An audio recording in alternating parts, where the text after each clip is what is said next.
aquele sentimento de não ser bom o suficiente, de que você não tem grandes conquistas ou de ser uma fraude no trabalho? Estes são alguns indícios aí de que você talvez esteja se autossabotando em diversos aspectos aí da sua vida. Essa autossabotagem, gente, tem nome: Síndrome da Impostora. E para falar sobre esse assunto, Júlia Pereira, psicóloga, ao vivo aqui com a gente. Obrigada por ter vindo até aqui. Eu te agradeço, Roberta. Obrigada. Bora começar então. Eu tentei trazer aí alguns exemplos, né, do que é a Síndrome da Impostora, mas acho que você consegue explicar melhor para mim e para o pessoal de casa o que é exatamente essa síndrome, doutora. Tá. É um termo que a gente fala popularmente, a Síndrome da Impostora, que vem muito dentro de uma sensação, né? Quase como se você não reconhecesse as suas próprias habilidades, aquilo que você já se preparou a vida toda. Então, sempre que você é exposto a um novo desafio, fica um grau de ansiedade muito forte, né? Que às vezes atrapalha, te trava, porque você tem medo de falhar. E ao falhar, teoricamente, descobririam que você não sabe do que você está fazendo, não sabe o que você está falando, que você não é nada daquilo que você acredita, né? Então, quase como se você ficasse desconectado da sua própria história, e aí você fica um pouco persecutório, achando que as pessoas vão descobrir que você inventou um personagem, sendo que, na verdade, você se preparou para aquilo, né? Você talvez só esteja ansioso, só esteja com medo, o que é normal dentro da experiência humana. Doutora, nesse caso, né, quanto mais elogiado, por exemplo, é essa pessoa que sofre dessa síndrome, ele tende a se sentir mais impostor? Sim, pode acontecer, principalmente quando o elogio vem do objeto que ele de êxito, né? Então, quando você passa, por exemplo, que lindo, vou dar um exemplo de infância que fica mais fácil, né? Que lindo o seu desenho, nossa, você tem muito jeito com números, como você tem jeito com números? E não quando a gente elogia o esforço, nossa, tô vendo que você foi tão dedicada para fazer aquilo, né? Então, você vincula a ideia de sucesso ao objeto, né, de êxito, e não a sua trajetória. Portanto, quanto mais você elogia uma pessoa e essa pessoa está se esforçando para fazer aquilo e o esforço provoca um grau de sofrimento normal, né? Ela vai sentir aquele mal-estar, porque é um desafio, é novo, e ela vai falar, bom, eu sou uma fraude, então as pessoas estão me elogiando, eu tô aqui e eu por dentro tô me matando de medo. Então, na verdade, é porque o objeto de êxito está sendo alvo de uma observação ou de um julgamento, e não a trajetória, a narrativa, o caminho que aquela pessoa percorreu até chegar até ali, né? Na verdade, é a nossa história, é isso que a gente tem que valorizar, a nossa narrativa de vida. É verdade. Olha, eu vi aqui que um estudo, né, mostrou que a geração Z, das nascidas entre 95 e 2010, são as que mais sofrem com essa sensação. A minha pergunta para você agora é, doutora, existe um perfil de quem mais sofre aí com essa síndrome? Sim. É muito comum que pessoas muito rígidas, muito perfeccionistas, elas sofram mais com essas situações, né? Por quê? Porque elas acreditam que qualquer falha humana seria como estar sendo desmascarada. E por ser muito rígida com ela mesma, ela às vezes tem pouco jogo de cintura para lidar ali com o imprevisto, né? Então tudo é preto no branco, então se não saiu como o script, como a minha idealização, então aquilo é um fracasso. Esse perfil de pessoa tá mais suscetível, todos estamos, mas esse perfil, por falta de recurso interno, fica mais suscetível a isso, né? E a geração Z é uma geração muito imersa na tecnologia.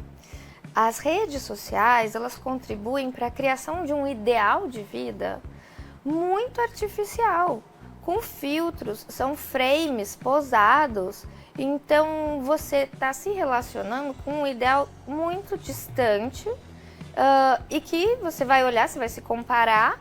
Aquela pessoa que está ali não está esboçando o sofrimento, você está sentindo dentro de você e você vai falar, putz, então eu não sou, acho que eu não sou tão boa, vão descobrir. A gente pode entrar muito com a questão do movimento do cancelamento, né? Vão descobrir que eu não sou perfeito, vão descobrir que eu tenho falhas, que eu sofro equívocos, que eu estou o tempo todo aprendendo em evolução. Estamos todos aprendendo o tempo todo. Não é fácil. E tá tudo bem não ser fácil, sabe? Eu acho que isso é algo que nos conecta. A nossa vulnerabilidade, ela é tão importante porque ela gera tanta conexão. Ju, você comentou em um ponto importante que eu ia também falar, né, sobre a questão das redes sociais, como é que elas influenciam. No caso, né, a régua do perfeccionismo através delas está cada vez mais alta, é isso? Sim, e surreal, né?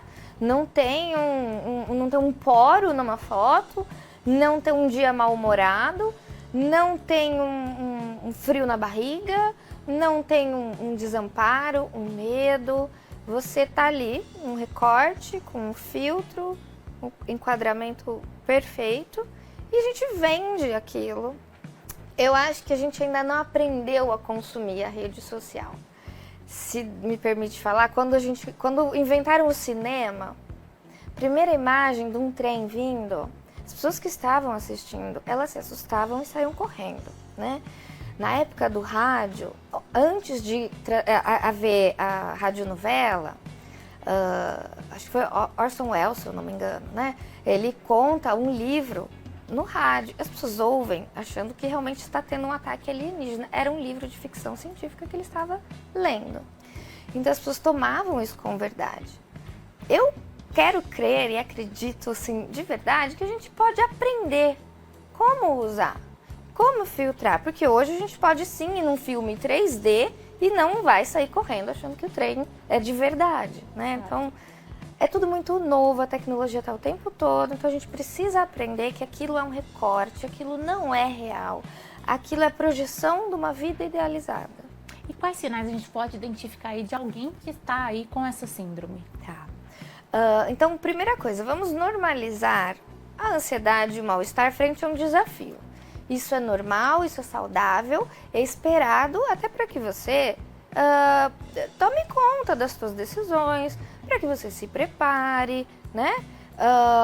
Mas quando essa ansiedade começa a te paralisar, você para de assumir novos desafios. Quando você começa a não querer crescer, não querer se expor às situações e a sua vida começa a apresentar alto grau de prejuízo e sofrimento, tá na hora de buscar uma ajuda profissional.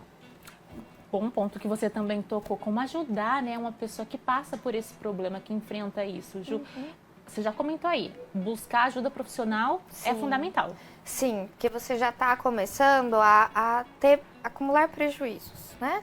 Agora, dentro das nossas relações ali familiares, com amigos, eu acho que é trazer a humanidade mesmo, né? Você pode, inclusive, compartilhar a sua vulnerabilidade. Quando você fala, olha, aquela situação que parecia que eu fiz tão bem, eu tava com medo, mas o medo foi bom porque eu me preparei, né? Você ajudar a pessoa a amarrar a história de vida. Olha de onde você saiu e o que você construiu para estar aqui, isso é novo. Natural que você tenha medo, tá tudo bem, né? Todo mundo tem medo de situações novas. Então, acho que conectar com o que há de humano, e o que há de humano é imperfeito, né? Com certeza, falou tudo. Ju, obrigada pela te participação. agradeço. Foi um prazer te receber aqui hoje.